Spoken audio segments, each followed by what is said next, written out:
about inflammation, see which factors can cause inflammation, discuss 5 scientific signs of inflammation.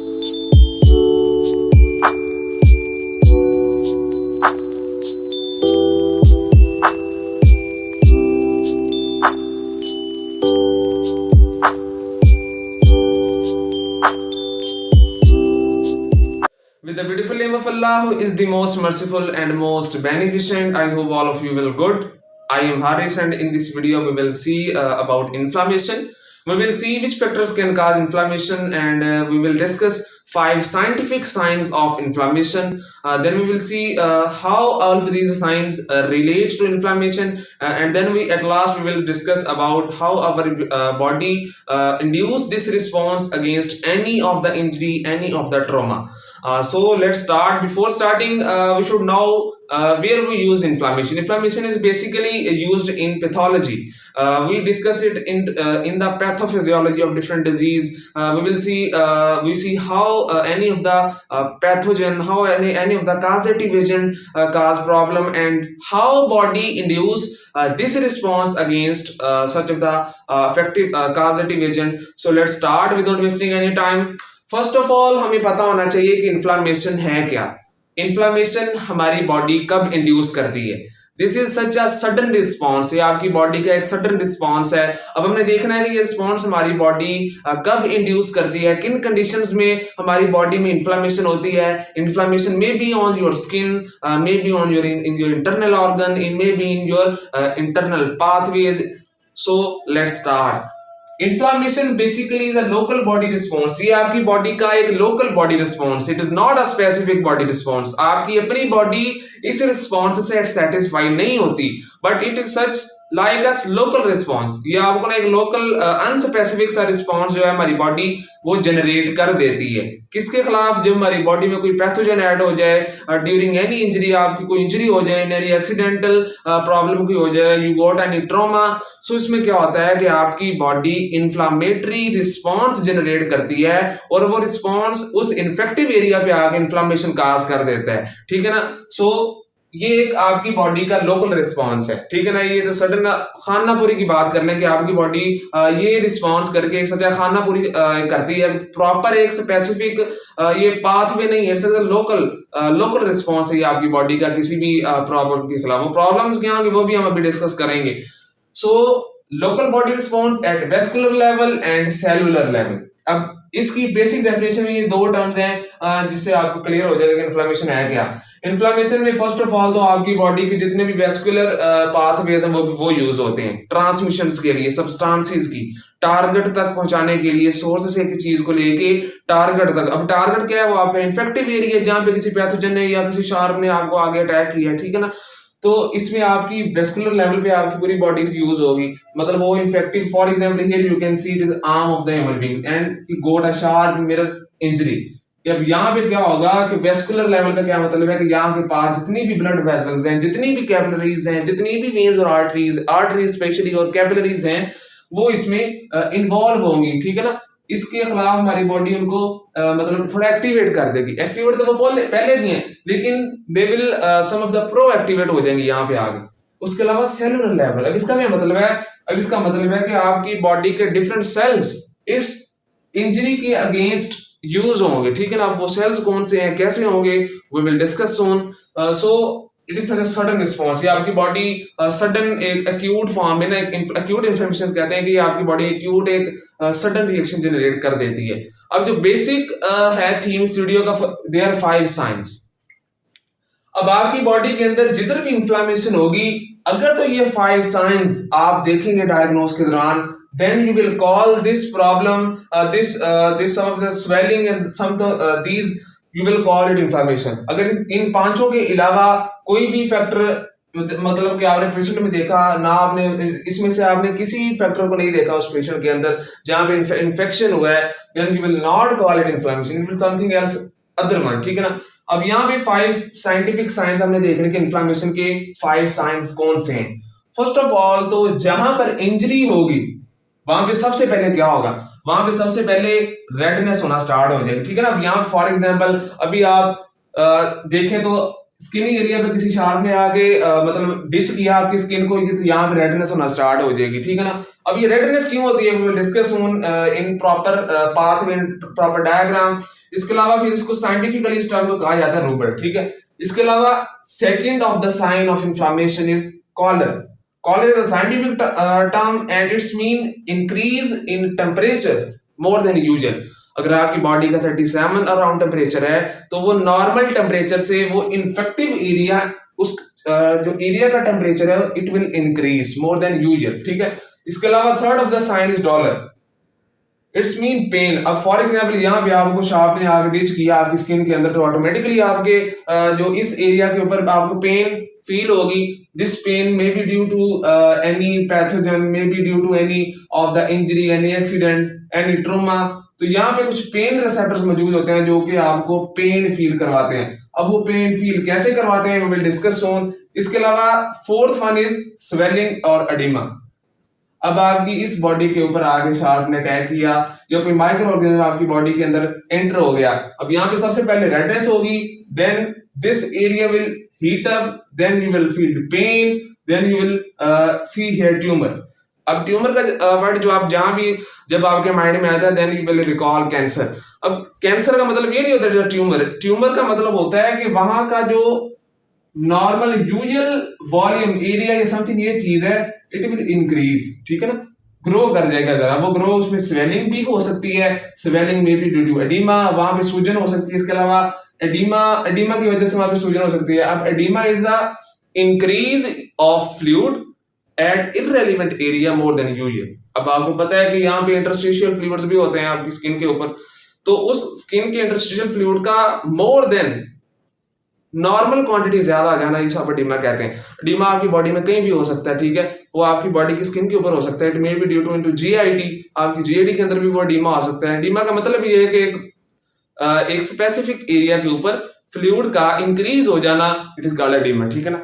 तो fifth of the sign of inflammation is functional ageing.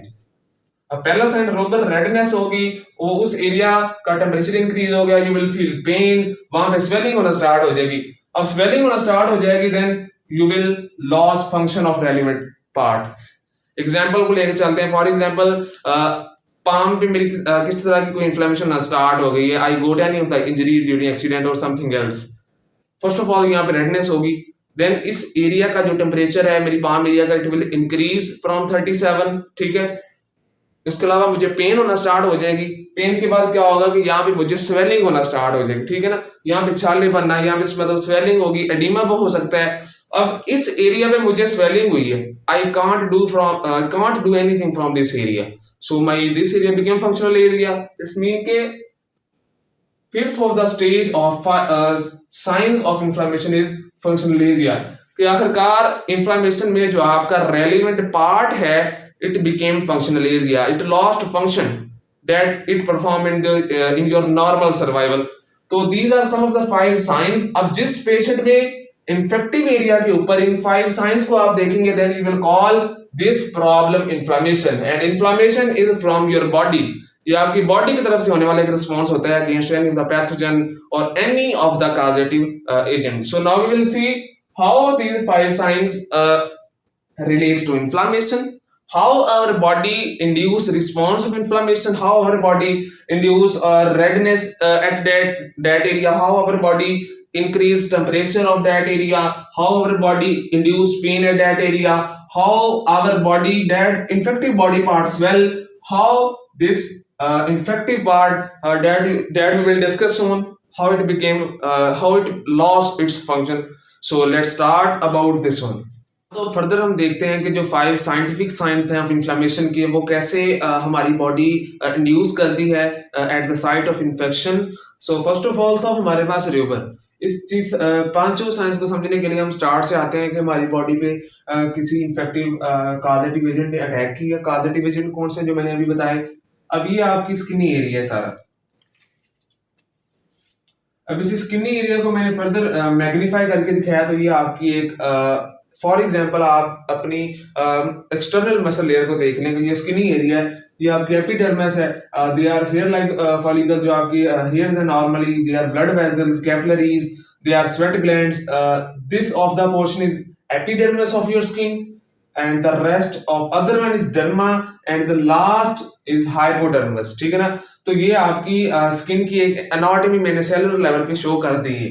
अब इसको further यहाँ पे magnify करके देखें तो ये आपके पास एक्सटर्नल आपकी स्किन आ रही है, या आप अपनी आर्म की एग्जांपल ले रहे हैं तो ये आपकी आर्म की एक्सटर्नल जो है वो स्किनी एरिया है। फर्स्ट ऑफ ऑल ये स्किन के सेल्स हैं, या उसका इंटरस्टिशियल एरिया है, स्पेस है जिसमें इंटरस्टिशियल फ्लूइड्स मौजूद होते हैं।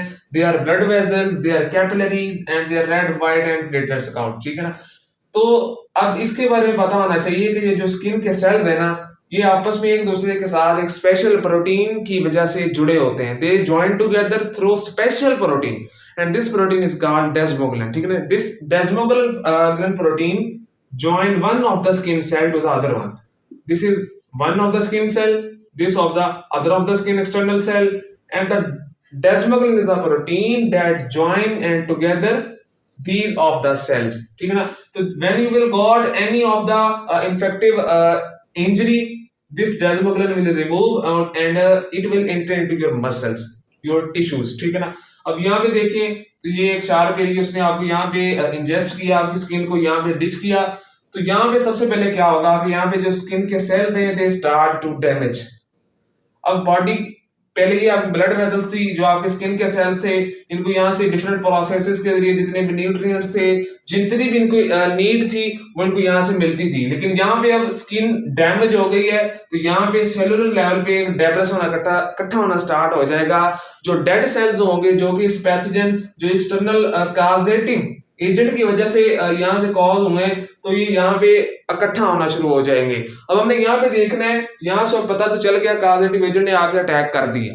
वो कॉजेटिव एजेंट कौन से मैंने बताए हैं। अब फर्स्ट ऑफ ऑल रूबर को देख लेते हैं कि रूबर को हम यहाँ पे इम्प्लीमेंट कैसे करेंगे कि यहाँ पे जो स्किन है ये रेड क्यों हो जाएगी। सो उसको देखने के लिए हम देखते हैं कि यहाँ पे फर्स्ट ऑफ ऑल तो स्किन सेल्स थे बिफोर एनी इन्वेजन। यहाँ पे स्किन सेल्स थे, they are living there proper, जो इसका स्केड्यूल था कैसे न्यूट्रिएंट्स लेने कब लेने वो अटेन किया हुआ था। लेकिन यहाँ पे अब स्किन सेल्स डैमेज हुए तो यहाँ पे न्यूट्रिएंट्स की जो ट्रांसमिशन है इट आल्सो विल डिस्टर्ब। ठीक है ना? अब न्यूट्रिएंट्स की ट्रांसमिशन यहाँ से डिस्टर्ब होगी तो जब हमारे ब्रेन को पता चलता है यहाँ पे नर्व एंडिंग्स की वजह से, नर्व सेल्स की वजह से, तो वो क्या करता है कि ब्लड वेसल्स को डायलेट कर देता है। Mean to say these blood vessels start to increase in area from internally. अब यहाँ पे एरिया बढ़ जाएगा, फ्लो ब्लड का इंक्रीज हो जाएगा। ठीक है?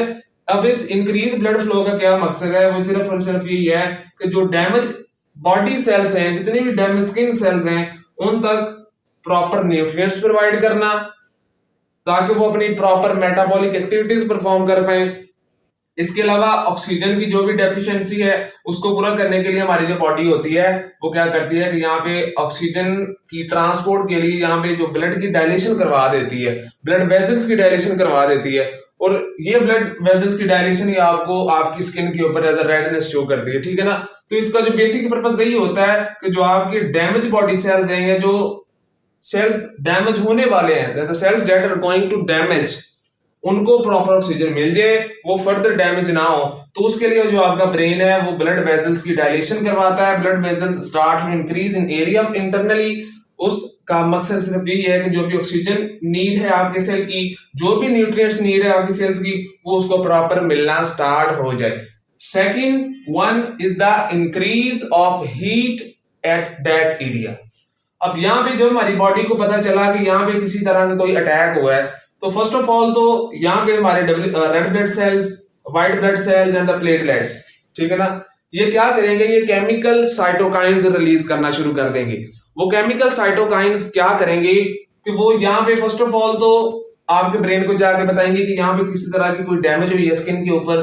वो डैमेज ब्रेन क्या करेगा कि वहां पे फर्स्ट ऑफ ऑल तो डायलेशन करवा दी। अब यहाँ पे क्या करेगा कि जितने भी सेल्स हैं WBCs, उसमें आप ले लें स्पेशली न्यूट्रोफिल्स, ठीक है ना। न्यूट्रोफिल्स स्पेशली आपकी इन्फ्लेमेशन में यूज होते हैं, ठीक है। न्यूट्रोफिल्स, इसके अलावा प्लेटलेट्स, ये क्या करेंगे, केमिकल साइटोकाइन्स को रिलीज करना शुरू कर देंगे। ये साइटोकाइन्स का मैंने फंक्शन बताया कि वो ब्रेन के पास जाएंगे या यहाँ पे आके इस एरिया का टेम्परेचर बढ़ा देंगे। अब उसकी एक टेम्परेचर इंक्रीज हुआ, इसकी एक दूसरी रीजन क्या हो सकती है कि अब इन सेल्स का एक प्रोसेस मेटाबॉलिक है, इनके पास अपनी एक मेटाबॉलिक पाथवे है जिनके जरिए इन्होंने अपनी सेल्स की मेटाबॉलिज्म करनी होती है।